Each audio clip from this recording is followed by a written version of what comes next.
Hello everyone, and welcome back to our channel. Today we're diving into one of the most fundamental questions we can ask. What does it mean to be human?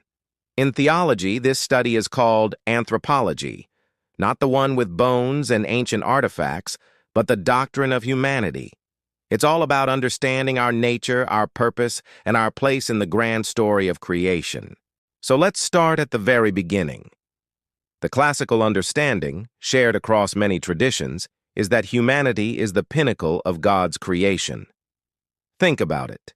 The world is full of wonders, from the smallest atom to the largest galaxy. But humanity is presented as unique, created in the very image of God, or imago Dei. This isn't about physical appearance, as if God has hands and feet like we do. Instead, it speaks to something deeper. What does being made in God's image actually mean? Scholars have debated this for centuries, but most agree it points to the capacities that set us apart.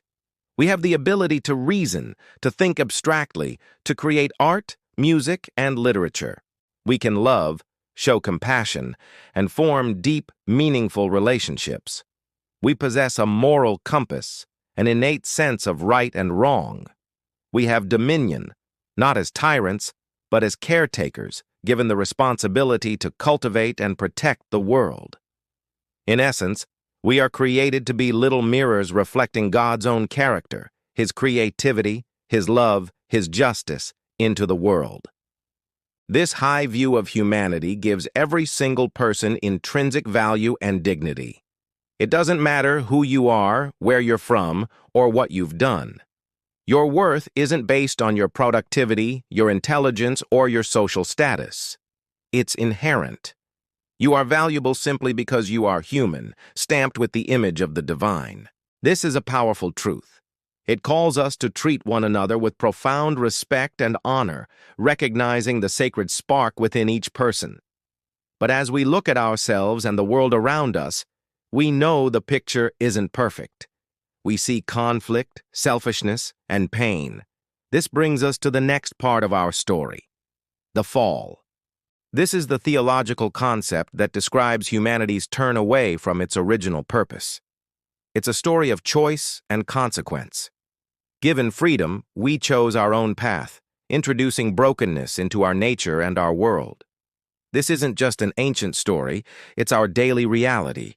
We experience this brokenness internally, the struggle between what we want to do and what we actually do. We feel anxiety, shame, and a sense of alienation. We see it externally in fractured relationships, social injustice, and the exploitation of our planet. This condition affects every part of our being, our mind, our will, our emotions, and even our physical bodies. It's a state of being disconnected from our Creator, from each other, and even from our true selves. But here's the beautiful, hopeful core of the message. The story doesn't end in brokenness. The doctrine of humanity is incomplete without the doctrine of redemption. The entire point of the divine narrative is that God didn't abandon us in our fallen state. Instead, He entered into it. Redemption is the process of being bought back, of being restored. The central claim of Christian theology is that through the life, death, and resurrection of Jesus Christ, a way has been made to heal what was broken. He is presented as the perfect image of God, the second Adam, who succeeded where the first failed. His life shows us what humanity was always meant to be, perfectly in sync with God's will, full of love, grace, and truth. Through faith, this redemptive work becomes personal. It's not just a historical event, it's a present-day transformation. The process of sanctification begins where we are gradually being renewed and remade into the image of Christ. The broken pieces of our humanity are being put back together. The faculties we talked about earlier, our reason, our creativity, our capacity for love, are being healed and redirected toward their original, God-given purpose. So what does this mean for us today? Right here, right now? It means our lives have incredible meaning and purpose. First, we are called to live out the imago Dei by reflecting God's character. This means cultivating creativity, pursuing justice, showing mercy, and loving our neighbors as ourselves. We are co-creators with God, tasked with bringing order, beauty, and flourishing to our corners of the world. Second, we must be honest about our own brokenness and our need for grace. This fosters humility, not despair. It allows us to be patient with ourselves and compassionate toward others, knowing that we are all on a journey of healing. It frees us from the pressure of having to be perfect on our own. Finally, we live in hope. The ultimate destiny of humanity, in this view, is complete restoration, a future where all the effects of the fall are undone, where our relationship with God and with each other is made perfect.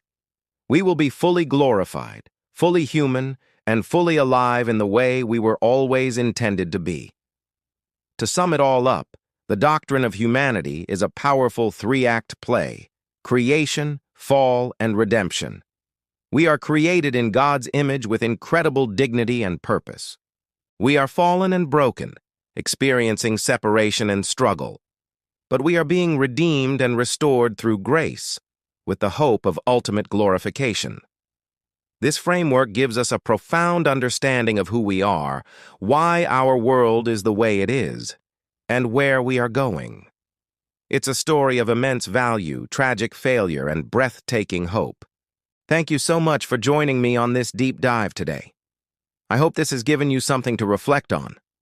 What part of this story resonates with you the most? Let me know in the comments below. If you found this video helpful, please give it a like and consider subscribing to our channel for more content exploring these big questions. We're grateful to have you as part of our community. Until next time, take care.